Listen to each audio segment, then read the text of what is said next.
Hello there. What is going on, everybody? Today we are taking a first look and dive into Dune, Arrakis, Dawn of the Fremen. This is a new area control game by Gale Force 9. It plays 2 to 4 players in about 60 to 90 minutes. If you guys are familiar with the Dune universe, whether it's from the books, the various movies, especially the most awesome new movie, and there's of course another one coming soon, you may be familiar with the Fremen. They are the kind of native people on planet Arrakis, aka Dune, and this is kind of their story. This is an area control game where you are playing as different tribes, trying to control the most sieges before the game ends, or to end the game early by having a majority. We're going to go ahead and look into this game and see what's in the box, and take a look at some of the components, and kind of run through just kind of a quick overview of the game and give you an idea of what you are getting with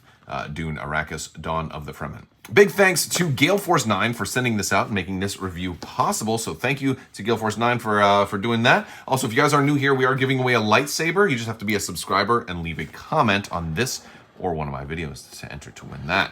Let's go ahead. So first thing we've got, as I kind of open this up, we have a rule book here. It's not too thick, but it's a moderately thick rule book.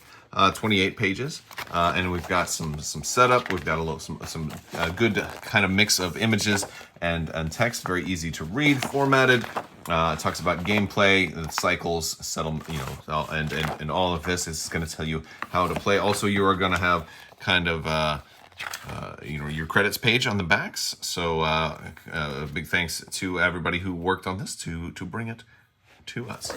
All right, so that is our rule book. And we've got lots of different cardboard here, and these are going to be all your different warriors for your different clans, because every player is going to have their own different color. If you have blue, yellow, teal, I guess, and red, and these are all double-sided cardboard, and so you have that's pretty cool. You've got different folks on the different sides of the cardboard. So there we go. Now we've got additional tokens here, and these are also double-sided, and we have quite a few reams of cardboard tokens, and this is thick cardstock, so these are the really nice thick tokens.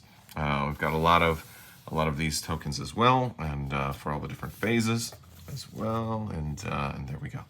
All right, now that is going to do it for all the punch cardboard. We have a pretty large game board here, which I'll set this up here in a minute when I have a wider view. But this is going to be the different regions of Arrakis. And this is going to unfold. This is going to be like a 3x3. Here we go. Can I get the whole board in the shot? No, not without knocking stuff over. But there we go. That's kind of the center of the board. You have the middle here, and then you have all these surrounding areas, which is going to kind of play into the area control theme a little bit there. Now, one of the things that I think is important to point out is, and we also have our different. This is, I believe, the 4 different player boards here, and so depending on which tribe you're going to be, there's going to be a different color, and there's I'll pull these out and set those up in a minute. We have a whole bunch of cards as well as 2 dice here, but now we have this amazing insert. Now this is definitely something more game companies should be doing, is having an insert like this. This is just going to allow you to set up and tear down your game so much easier. All your tokens are going to be in there. There's so many companies that just have you throw everything in the box loosey-goosey. And this is gorgeous. You have a cover here on top. This can come out, right? And this can go on your table and set it up, and all of a sudden now you get your tokens in there, and they're even marked for which types of tokens should go in each spot. So it's going to be so much easier for you to set up and put everything away when you're over. And then you have a bottom section here, and this is part of this just to kind of keep it from rolling around if you take that other one out. Very, very cool. So again, you can have all your cards, all your cardboard sorted neatly. Maybe I'll find a way to get all of that in here. So let's kind of set it up and see how this game looks once it's started to be set up. So with some of this stuff out on the board, you're going to see that everybody has their warriors, and these are going to be actually populated. When you're starting the game, you're going to be kind of putting them out. You're going to put one in every section. So you're going to have every single place except for the center area populated with one force. And that, of course, is going to count as you kind of controlling that place and having at least one strength there when it comes to attack. You can add other things. You'll be gathering. You'll be scavenging. You have these scavenge cards. Now this whole game is, from what I understand, was based off of an older game historically called Borderlands. And the same designers have sort of reskinned this for Dune, is my generic understanding of it. But we've got different resource types. We've got food, we've got water, we've got teeth, and we've got spice.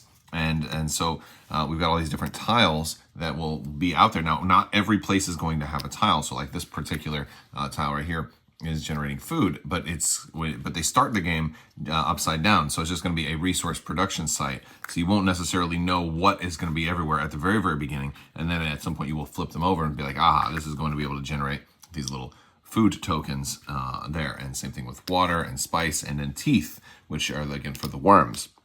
You can add strength to your armies by summoning worms. There's also tokens for ornithopters and Kulan. And you have the different phases of the game with this particular piece right here. And then you're going to set this down off to the side of the board. You're going to have development, production, trade, shipment, actions, and then the council. And so there's actually alliances. There's a lot of, it's not just a straight fighting game. There's also a lot of diplomacy and alliances that can happen. You can win the game like united with another player. You can potentially do that. You can also just win outright on your own by having the most of the sieges. And these are kind of like the strongholds where like they gather water and supplies and stuff like that, almost like they're castles, I suppose, on all of Dune. And then of course you're each going to get a thumper that you can set, whether you want it to be like the whole or crescent. You can set that, and that's going to take that's going to have a little bit to do with certain tiles when they potentially generate. Like this one may only generate resources, during the crescent moon. There also is a 12-sided die that you're going to be rolling to determine certain things, and then of course you have a 6-sided die as well.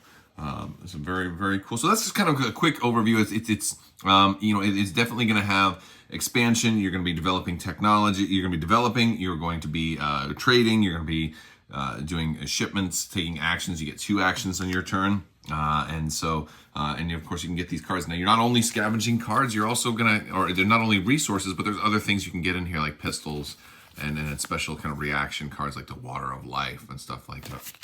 And so these can also be used to trade, and you can get debt from other players, which can be turned in for resources. And each player has their own rings, and so like yellow player will have yellow rings and things like that. So you have this whole economy, and there's a whole lot more going on here than just attacking and warfare. There's a whole lot of trade and negotiation that goes on with this as well.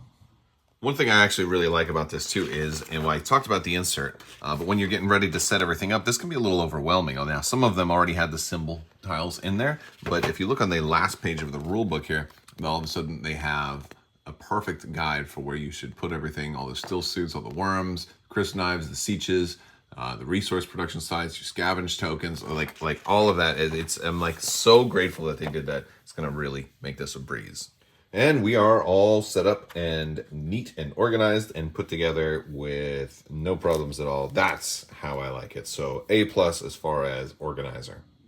All right, you guys, that's going to do it for Dune Arrakis, Dawn of the Fremen. Again, big thanks to Gale Force 9 for sending this out. There's certainly a lot more to dig deeper into with this game than I've kind of just barely skimmed the surface. But I want to hear from you guys when you check this game out. If you're into multiplayer strategy games that are more than just rolling dice and attacking your neighbor, but also have a lot of trade, negotiations, diplomacy, research and development, expansion, all of that stuff. This game seems to have a little bit of all of it, which is really cool. And I think from what I have seen for games kind of like this, they usually tend to play better with 3 or 4 players than just 2, but I'm going to have to figure that out for myself. All right, guys, that's going to do it for today's video. I want to thank you all so much for watching. And again, if you guys are new here to the channel, in addition to all the contests, I just invite you to check out the links in the description below. I'd love to have you join our social media links, as well as Discord. We have a great family-friendly Discord that talks about a lot of Star Wars tabletop games. I'd love to have you stick around, subscribe, like the